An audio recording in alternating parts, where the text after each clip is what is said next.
All right, everybody, guess what? I'm back. And this time I have the wonderful Judymarrocco of Compass Real Estate. As you all know, Compass is humongous. So you can probably extrapolate from that they probably have a lot of data. One of the things that I want to do is, of course, welcome you, Judy. Thank you so much for allowing me to interview you, because this Thank is you, going to be Ed. very interesting. And I say that because Judy has a very interesting, very different background. She has her contractor's license, so she's come from that side of the business as well. It's very rare when you see somebody who's been a contractor also in the real estate business. So tell us, how does that play out during these COVID-19 times, you having that background? Well, I think it gives me an advantage because I understand construction. I had a general contractor and masonry license. I also have an MBA in construction management. Oh, wow. I've managed. I've had employees, up to 8 employees, and have been on construction sites. Yeah. So when I go to a house, I could see the quality of the house right away. I could see the little things that got missed or the subpar construction, and I understand what people are trying to present. Which means you're really good at negotiating price, because if you're seeing things that most people don't catch, that plays out as an advantage for your buyers, right? Well, that can definitely play out as an advantage for buyers when the market tends towards a buyer's market. Yeah, In San Francisco, we seem to always have been, well, the last 10 years or so, been in a seller's market where that's true. but what I can do is let my buyers understand the implications and understand, well, there's this, point out the things that I see. I could give them ideas about what things will cost, because I've also purchased properties and redeveloped them and then put them out on the market, and I've, paid the bills, negotiated the contracts, and understand the costs of fixing Mhm. certain things. So I have a good sense for, well, if you want to buy this and you want to renovate a bathroom or renovate There we a go. kitchen, what will it cost? What's realistic? And could talk through that with somebody on the process of doing it. And I would think also that you really are really good at coordinating the different players in that, like for example, architects, right? And maybe subcontractors, Absolutely, because I have many materials. connections. My business was here in San Francisco that I started in the late 80s, where I dealt with architects, contractors, developers, and homeowners, Hmm. negotiating, I would say probably 30 to 40 contracts in any given year. Okay. So I've got that negotiating skill, and I also have a nice network of contractors and architects that I know if work needs to be done or referral needs to be made. I see. That makes sense. What do you think is the number one mistake that buyers make when they're going to buy a property, especially from the standpoint of the actual property itself? Do they get too fixated on certain things like colors and things that can be remediated fairly inexpensively? Or do you feel like they get too emotionally attached to, maybe they see a color that they don't feel like they can overcome on their own? I think in working the buyer pool that I've been working with, I think sometimes it's fixated on walking distance to somewhere, Mm, okay. where it used to be walking distance to catch a bus, where Yeah, that doesn't play out in the market anymore or any longer because of the fact that everyone's working from home. So that's a I good think, point. yeah, I think that it should be about where do you want to be, and Mm, also people buy things based on, well, today I need to catch the Google bus, which is 5 minutes away, and tomorrow I may be working for, let's say, LinkedIn, and so I don't need that bus, but I picked my house based on catching the bus somewhere. So I think ultimately it should be about where do you want to be? yeah. And do you think that people are going to pick now more of different locations based on the fact that most likely they're going to telecommute now more so than ever? So maybe they live out in the burbs now more or more inland? Oh, absolutely. I think right now we've all had a chance to really, quote, live in our house and Mm, see what the deficiencies are.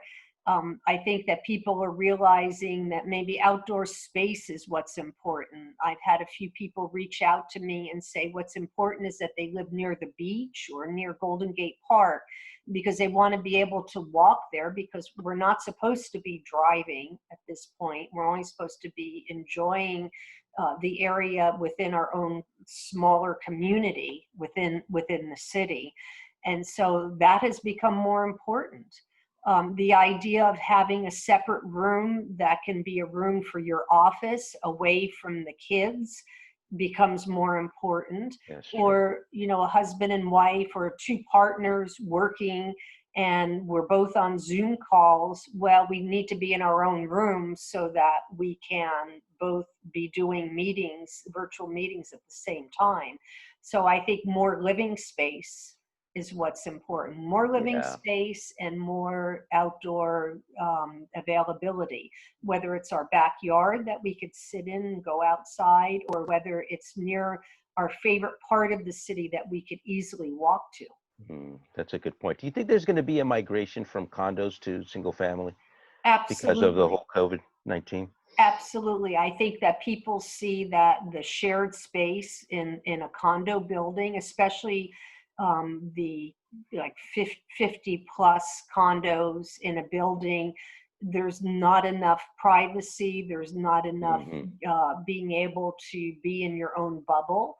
And I think people are going to value more the whole idea of single family homes. Yeah, And space plus a backyard, right? absolutely, and we see that more and more because if you're in living on the eighth floor of a condo building and you don't have the ability to do stairs, maybe you have a stroller and a lot of bags with Yeah, you, and you're in an elevator, you're sharing an elevator with someone that you don't know if they're sick. that's very, very true. So what do you think that's going to do to pricing on single family homes, like even out in the avenues? Well, I think first of all, the avenues have become a very hot area. Everybody wants to be there Yeah, because they want to be near the beach.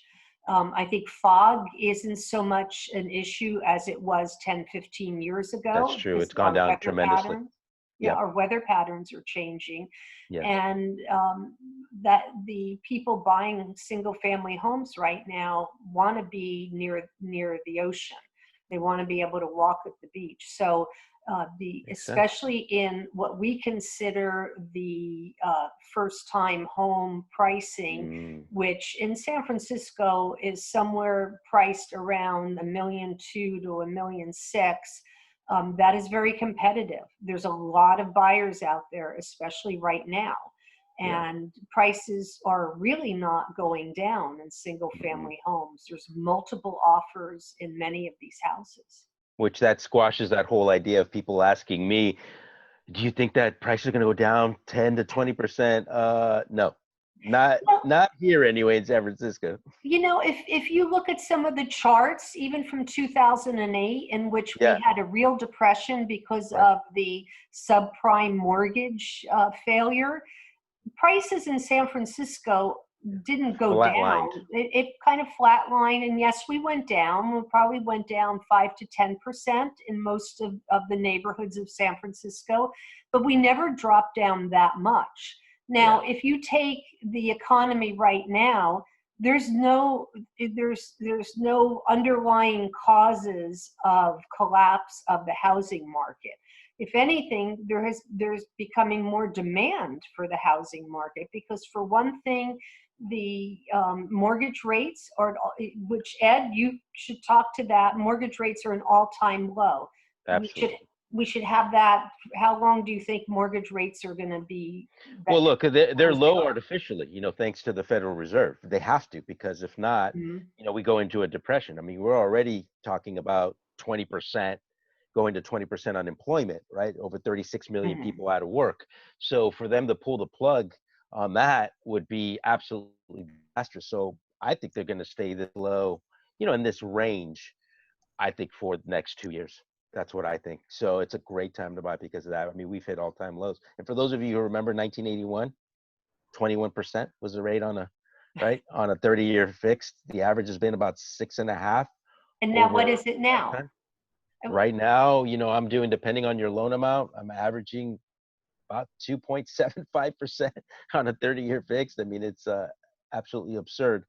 Now we're starting to see lenders starting to relax the chokehold they've had because of COVID-19 on Mm, qualifying and also padding the interest rates as mhm. well. We're starting to see a little bit of relaxing that. It's going to continue to over time. I think in the next few months we're going to start to see more normalcy in that area. But yeah. So what trends are you seeing as far as pricing or anything in neighborhoods or in San Francisco right now?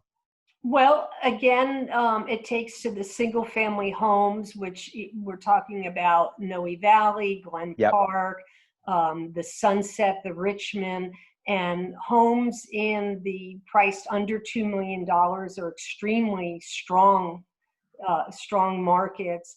There's a lot of interest in that. And, Ed, we have to also consider, you and I, and probably everyone listening here, we're fortunate because we do live in the Bay Area, and we're not as affected as maybe the Central Valley or some of the other states States. with Yeah. our economy, because we have tech, we have biotech, we have tech here, and we have a strong economic Yeah. base The that financial that industry, banking. that's right. Absolutely. That's right. And That's a very good that's point. what helps. And San Francisco is, what is it, 49 square miles is San Yeah. Francisco. Seven by So seven. Yeah. yeah, 7 by 7. So we're not going to be, there's nothing more to be made. There's no Yeah. place else to go. And people want to live True. in San Francisco because despite everything, San Francisco has a lot to offer. And we're going to It come does. back strong with Yeah. our restaurants and our theater and museums and we have all the hiking trails. We have Yeah. the Sutro, the Land's End. We have We Golden have Gate this Park. place, which I won't say where it is. It's my secret place. By the way, I That's took this right. picture. The This is literally a Presidio. hiking picture. So we have beautiful We areas do. of San Francisco. We And do. yes, we have the hustle and bustle of the city, but we also have a lot of beauty and nature. That is So true. you could be living here and you could get out into Yeah. nature And the and not leave proximity the of all city. the things too is great, right? It's not like you have to drive really far place to go to a cafe or anything. You fall out of bed and you hit a restaurant or a cafe in this city. That's right. Or you walk out your door and within minutes you're at Yeah, a corner grocery store. absolutely. You can't have that as somewhere where you have to get in the car and drive to go get a carton of milk. No, that's Here, you true. don't have to do that. And you could get on your bicycle and you could ride across Oh, town and absolutely. In a second. be at the ocean in 30 minutes and then be in nature in Glen Canyon or in Golden Gate Park. So, I couldn't agree more. Definitely. you It's definitely a desirable place. It has been, look, since the gold rush. Nothing's really stopped, know. right? It's gotten crazier and crazier. What's your forecast? What do you think's going to happen here as we go through the phases of releasing the shelter in place? Well, real estate is an essential service as of May 1st. And I think I've seen a great uptick in activity since May Yeah. 1st, Yeah. where I've had a lot of buyers reach out to me. There's buyers out there and a lot of sellers. I think that if you're selling a home, sell it now. What's happened is that we just deferred our market. Yeah. Traditionally, It's true. for I guess forever, we've had a very busy spring. March to June is incredibly busy, as you can attest to with in mortgages. And then people go on vacation in July and August. Well, people aren't going to be going on vacation in July It's and true. August the way they traditionally do. They're not going to hop on a plane and fly to Europe or fly to Asia. They're doing staycations, and a lot of people are just staying here. And all these buyers who wanted to buy have postponed their buying decisions because of lack of inventory, because everything's shut down, obviously.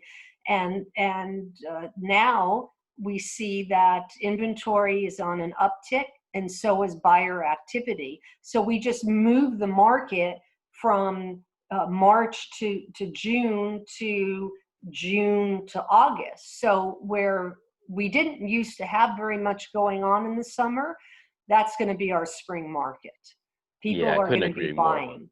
Yeah, all we did Yes. is hit the snooze button. And Yeah, and we I've just got kicked a the can. few charts that because at Compass, Compass is a very virtual company. We always have been, so we're really set up for this type of market because we do Mm, have new restrictions on how we can show our properties. It's no yeah, longer put out an A-frame and open the door and whoever wants to walk in comes in.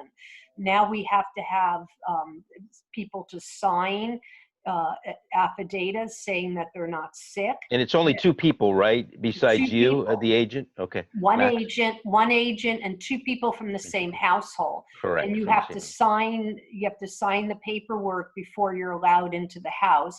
And some listings, and depends if the seller wants this, you also have to show proof of funds before you're allowed to come Oh, in. So we're doing interesting. more things virtually. So if I have a listing, I'm going to be doing, besides my standard pictures that I take that you're going to find on the MLS, I'm also going to show what the new protocol is. I'll have that on the MLS. I'm going to have a 3D video, the Matterport of the house. I'm going to do a virtual video so people could look at the house itself. And then people should do drive-bys in the neighborhood and make sure that's the neighborhood they want to be in. And then once they've exhausted all of that, if they still think, okay, I need to physically be in the house in order to make a decision, then they fill out all the paperwork, and with their agent, whether it's myself because I'm the buyer's agent, or with a buyer agent and the buyers, make an appointment, and the appointments are once every hour, so you can't just drop Got it. in, and come in and look at it at the home to make a final decision of whether you want to make an offer on the house or not.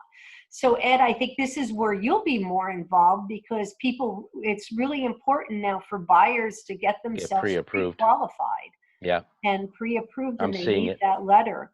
I know I have a listing coming on next month, and my seller said, I only want people who can afford to buy the house to come in and look at it. And that's their prerogative because Which we have, ironically is kind of the way it should have been, right? I mean, it's interesting how things happen for reasons. Yeah. that's true. That's Yeah. true. And I have some interesting charts. Oh yeah, show me your charts. Yeah, I love So I'm charts. going to share my screen here, Perfect. and Let's take I a look am at what you're going showing. to share right here. This right here is the listings accepting offers. And this is just in Hmm. San Francisco. So as you can see, that Wow. around the 16th of March is It all when collapsed. everything kind of shut down in San Yeah. Francisco. And the amount of offers that got accepted dropped precipitously through the 30th of March. Now, Wow. the ones around the 16th and 23rd of March, people probably had already been in there and seen it, and it was a Mm. scheduled time to accept offers. And you could see the trough here around April 6th and Yep. 13th. And as we come into, this is good through Climb. the 11th of May, because a lot of this is we 17th of show May. properties, Yep. it's on the market, and then at that point, 2 weeks later, they go into contract. Got And it. you could see the uptick of properties accepting offers. So you could see we went down, we hit our bottom, and now we're turning around. Yeah. What's also interesting here is the new listings coming to market, where around the end of March, it went pretty flat. And this is the whole Bay Area. This is not just the city of San Francisco. Um, Interesting how it's very similar though. That's right. Right around the end of March, beginning of April, people stopped. A lot of people pulled their listings off the market because nobody knew what was going to happen. That's true. And then as we have more definition of what we can do and what's going to happen, the listings started coming back. And then, of course, as of May 1st, we became an essential service, and then you saw a big uptick in listings. And if this chart went out towards the end of this month, you'll see the uptick in listings even more. So I guess the story about that is, I'm going to take this off of screen sharing here. Okay, All so right. I think the story is, if you think you want to get your property to market, now's the That's time, the time. because there's going to be a rush to get properties to market in July and August. So July the and good, August. Okay. That'll the be good. interesting when we do the follow-up, Judy, because we're going to do a All follow-up to right, this to see all how right, this all plays out. This will be very fascinating. But I'm in agreement with you 100%. I think we're going to see more properties on the market. There was recently I read that nationally the demand from a buyer standpoint is at 100%. There's been no decline. If anything, there's an uptick, like you mentioned. that's But right. inventory was down 25%, which, and you know as well as I do, is that a lot, we're going to say, of sellers took their properties off the market because there was that big question mark in the sky. What's going to happen, right? Correct. Which And the created some market, shadow inventory. well, and the stock market was so uncertain back Oh, in all over at the the end place. of March. People Yeah. were freaking out, Yep. and now things have Are settled stabilizing. down. We have a lot more, not that we have the confidence, but we kind of feel that we have an idea of what might be happening, and we feel more control Yeah, over I agree our with that. environment. Yeah, I definitely see that already in my conversations. Well, great. Thank you again so much. How do people get a hold of you? Oh, well, if you want to get a hold of me, let me hold up my Oh, card okay, here. perfect. All right, awesome. JudyMorocco@gmail.com.